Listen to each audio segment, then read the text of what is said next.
The audience expected tension. They did not expect a war of smiles, silence, and carefully sharpened words. One host, one guest, one studio in London, and a confrontation that would not stay polite for long. Kevin O'Sullivan had dismantled politicians, celebrities, and billionaires on live television. But tonight, facing Meghan Markle alone under the studio lights, even he had no idea how personal this was about to become. The studio lights of What Just Happened washed the set in deep blues and golds, reflecting off the glass panels behind the desk. London's skyline glowed on the massive LED wall, like a quiet observer, to something it wouldn't be able to stop.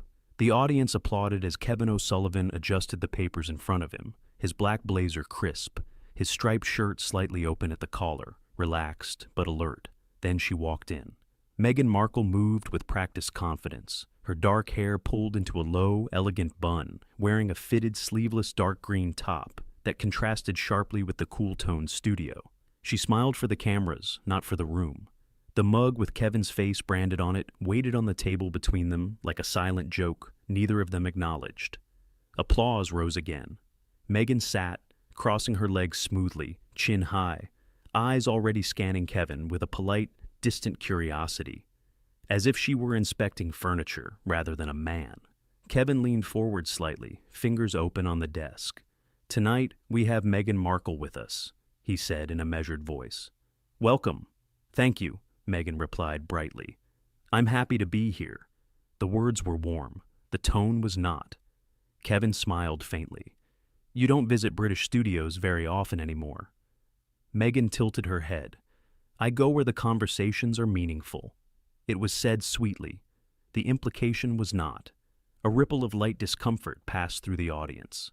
Kevin didn't flinch. He simply nodded. "Let's start with something simple," he said.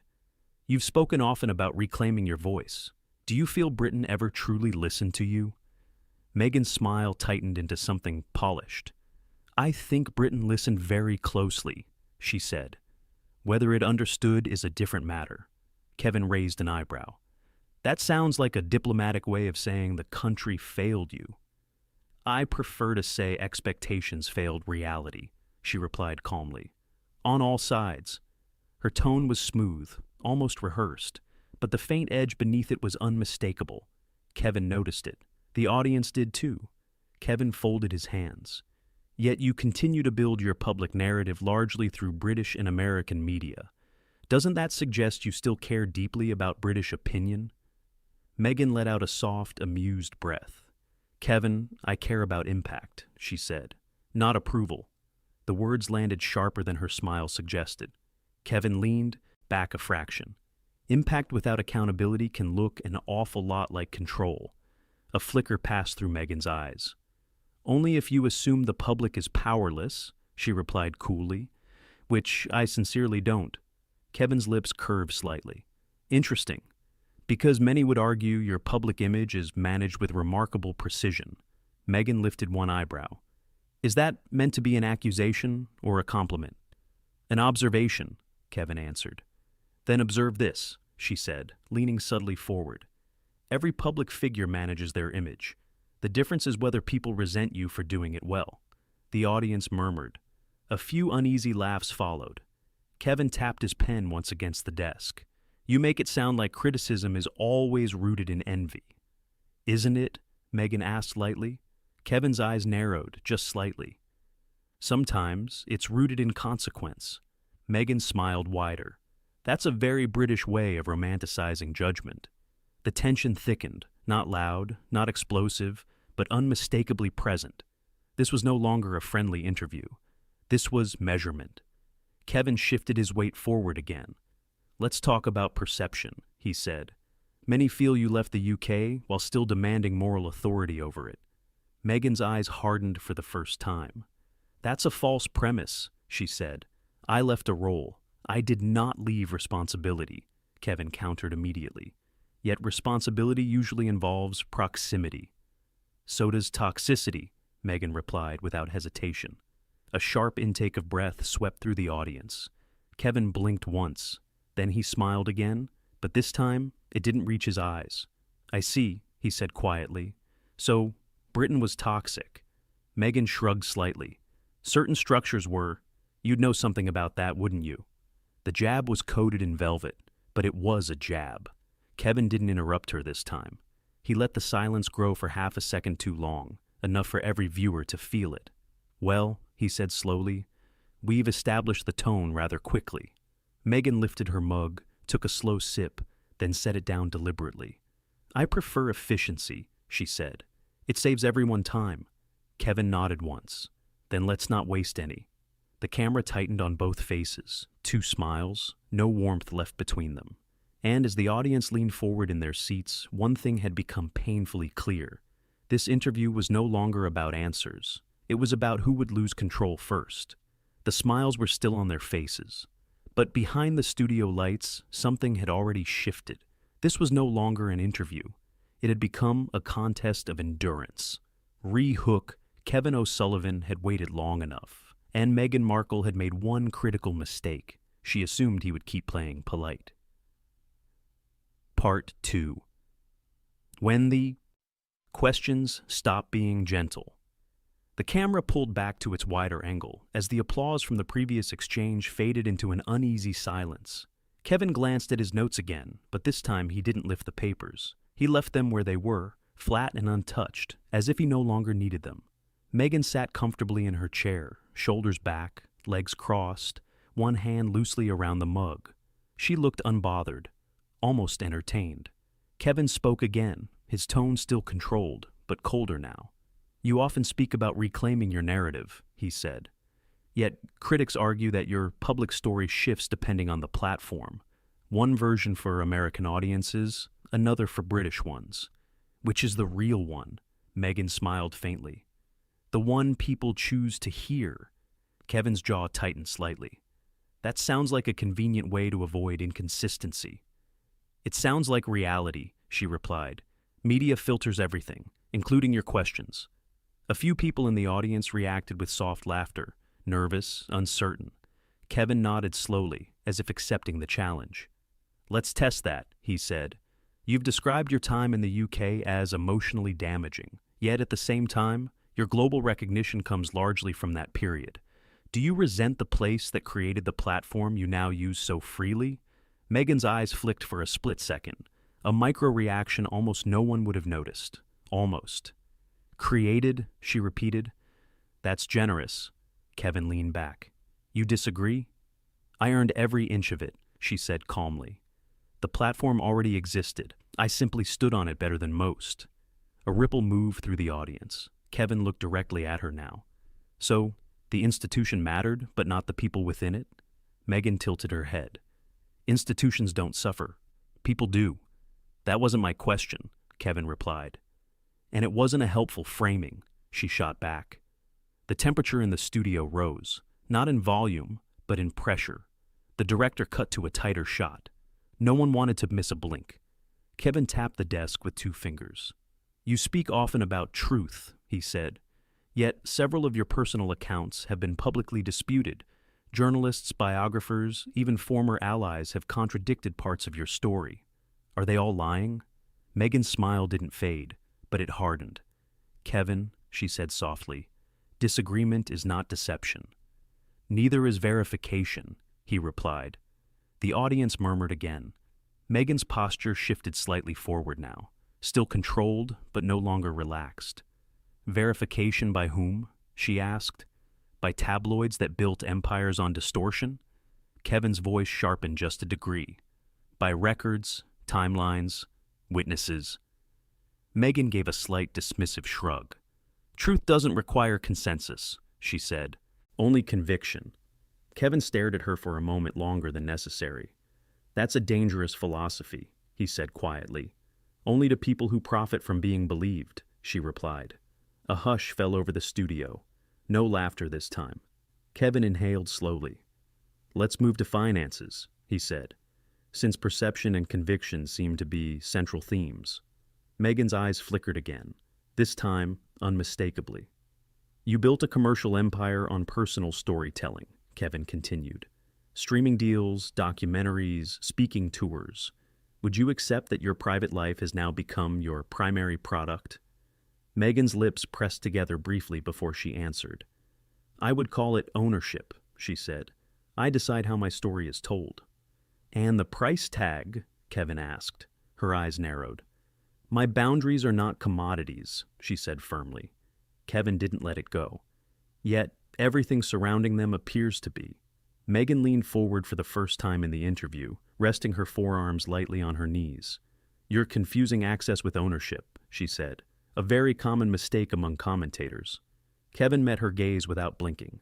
Commentators don't usually sign 8-figure contracts for vulnerability, he replied. The audience reacted audibly this time, a wave of surprised breath and whispers. Meghan's smile vanished entirely for a heartbeat before she rebuilt it. You sound bitter, she said lightly. Is that personal or professional? Kevin's eyes hardened. It's journalistic, he said. Then you might want to check your bias, Meghan replied smoothly. Because it's beginning to show. Kevin straightened in his seat. Bias doesn't come from questions, he said. It comes from avoiding answers. Meghan lifted her chin. I've answered everything. You've deflected everything, he corrected. The room went still. Even the crew behind the cameras paused their movements. For the first time, Meghan's confidence showed a thin fracture at its edges. She picked up the mug again, took a slow sip, but her hand trembled just enough to be seen. Kevin watched it. Then he spoke, quietly but firmly. Let's see how long this composure really lasts. The camera tightened once more, and in homes across the UK, viewers felt it at the same time. The polite phase was over. What came next would not be controlled. The studio was still silent, too silent. This was the kind of quiet that comes just before something breaks. Kevin O'Sullivan had stopped circling, Meghan Markle had stopped pretending, and millions of viewers were about to witness the moment where politeness fully collapsed. The camera returned from the brief bumper to a noticeably different atmosphere. The lights were the same, the set was the same, but the air in the studio had thickened, heavy with unsaid, words and rising impatience. Even the audience seemed to be sitting differently now, more alert, less entertained, more watchful. Kevin did not look at his notes anymore. He looked only at Meghan. You've spoken publicly about truth, trauma, control, and narrative, he said evenly. But there is one pattern that continues to follow every phase of your public life. Meghan crossed her arms slowly. Patterns are often invented by people who need simple stories. Or observed by those who recognize repetition, Kevin replied. A low murmur rippled through the crowd. Kevin continued, quieter now, forcing the audience to lean in. Every conflict you describe ends with the same conclusion. You are the victim. The institution is the villain. The critics are cruel. The press is corrupt. At what point does responsibility enter your version of events? Meghan let out a soft laugh, not amused, but dismissive. That's a loaded question, she said. You're framing me into a narrative you've already decided upon. Kevin nodded once.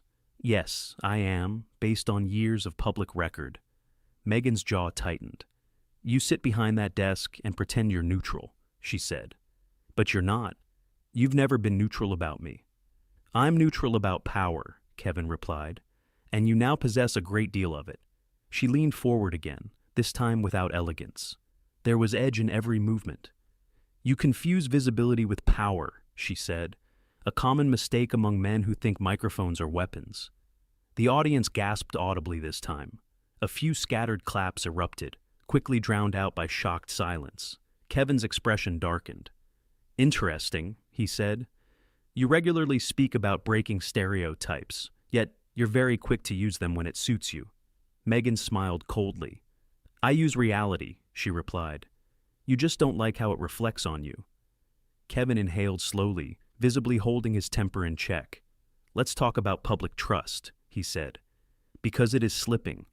Polls, viewership fatigue, international skepticism. These aren't tabloid inventions, they're measurable. Meghan waved one hand dismissively. Public trust is volatile, she said. It rises and falls with attention. None of this is permanent.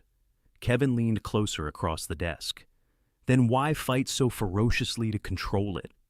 For a fraction of a second, Meghan said nothing. That pause, barely perceptible, was the loudest moment of the night, Her eyes hardened. "I don't fight to control anything," she said slowly.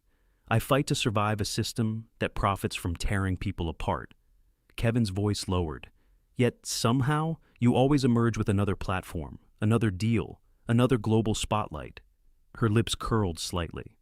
"Because I'm good at what I do," she said. "And what is that?" "Exactly?" Kevin asked. She held his gaze. "Staying relevant." A shockwave moved through the audience. Some laughed in stunned disbelief. Others stared in visible discomfort. The illusion cracked. Kevin straightened fully now. "So, relevance is the goal," he said. "Not reconciliation, not accountability, just endurance." Meghan shrugged. "Endurance is what history remembers." Kevin shook his head once, slowly. "History also remembers its illusions." The atmosphere shifted palpably. Even the crew behind the cameras could be seen exchanging glances. The director's voice hissed faintly through Kevin's earpiece. He didn't react. Instead, he delivered the line that many viewers would replay for weeks. "The problem, Meghan," he said calmly, "is that illusions eventually demand payment." Her smile vanished. "What are you implying?" she asked sharply. "That every narrative, no matter how polished," Kevin replied, "eventually collides with contradiction." The audience fell completely silent now. Meghan's tone dropped, stripped of polish. "You're enjoying this," she said. "You've waited your whole career to speak to someone like me this way." Kevin didn't deny it. "I've waited to speak to someone who refuses to hear dissent," he said. "Yes." She leaned back, laughing coldly. "You're obsessed," she said. "It's almost flattering." "Obsession seeks control," Kevin answered. "Scrutiny seeks truth." Meghan shook her head. "Truth is subjective," she said. "Power decides what survives." Kevin lifted his hand slightly toward the audience. "Then let's ask them." A murmur burst through the room like a crack in glass. Meghan's eyes flashed toward the crowd. For the first time, something like uncertainty passed across her face. Kevin watched it happen. And in that instant, the balance of the room shifted. For the first time all night, Meghan was no longer performing for Kevin. She was performing for the audience. And the audience had begun to drift. The camera zoomed in. Kevin spoke again, quietly. "Now we reach the part of the conversation where control becomes very expensive." Meghan's fingers tightened against the arm of her chair. The composure she had worn like armor all night was beginning to fracture at the seams. And everyone, from the control room to the living rooms across Britain, could feel it. The next exchange would not remain professional. The camera returned from the last commercial break to a studio that felt physically heavier. The audience clapped on cue, but the sound was thin, uncertain, almost forced. Kevin sat rigid behind the desk, his papers finally pushed aside. Meghan remained in her chair, posture tall, face carefully composed, but the tension now radiated openly from both of them. Kevin did not waste a single second. "You've described yourself tonight as resilient, misunderstood, and endlessly scrutinized," he said. "But I want to ask you one simple thing." Meghan's smile was tight. "By all means," she replied. Kevin's eyes locked on hers. "Do you believe you have ever done anything wrong in the way you've handled your public life?" For the first time all evening, Meghan hesitated without masking it. "I believe I've done what I had to do," she said carefully. "That's not what I asked," Kevin pressed. "Wrong is not the same as necessary." Meghan's voice cooled. "I reject the premise of moral judgment from people who profit from my suffering." Kevin leaned forward. "And yet, your suffering has become your most valuable asset." That sentence hit like a blow. Meghan's composure finally cracked. "That's vile," she snapped. "You sit there behind your desk and monetize cruelty while accusing me of doing the same. The hypocrisy is staggering." Kevin's restraint broke with it. "Hypocrisy?" he shot back. "You sell vulnerability as branding, then demand immunity from criticism. You claim independence while living entirely off public obsession. You condemn institutions while exploiting their legacy.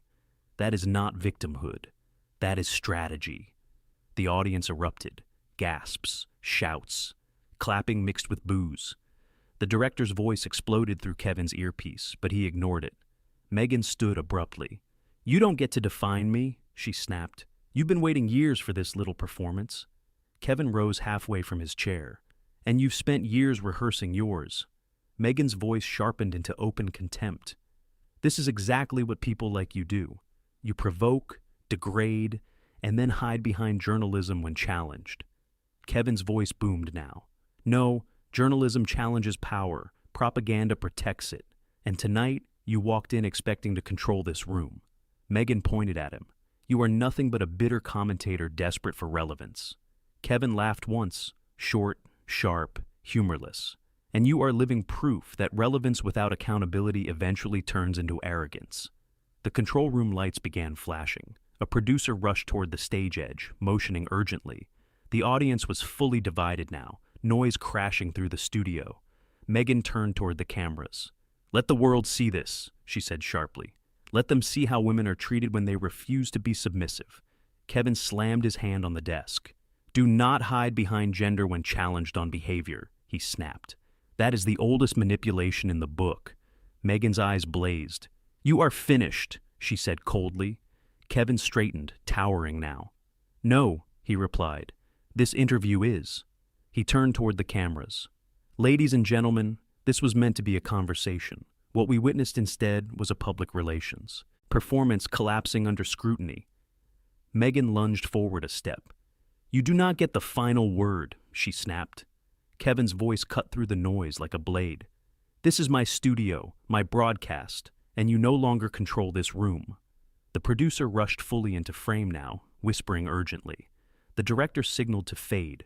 The audience shouted. Meghan stared at Kevin in disbelief.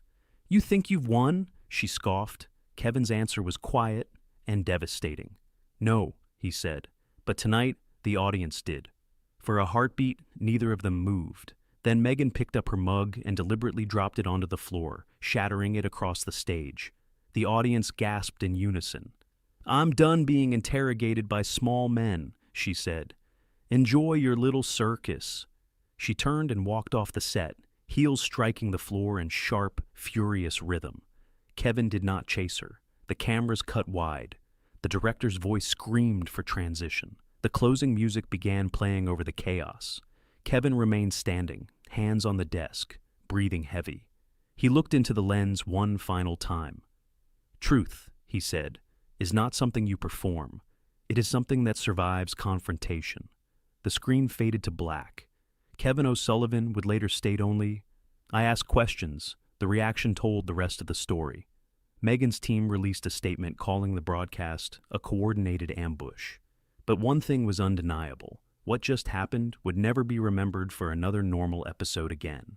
If this confrontation shocked you, you've only seen one side of what power looks like when it's challenged.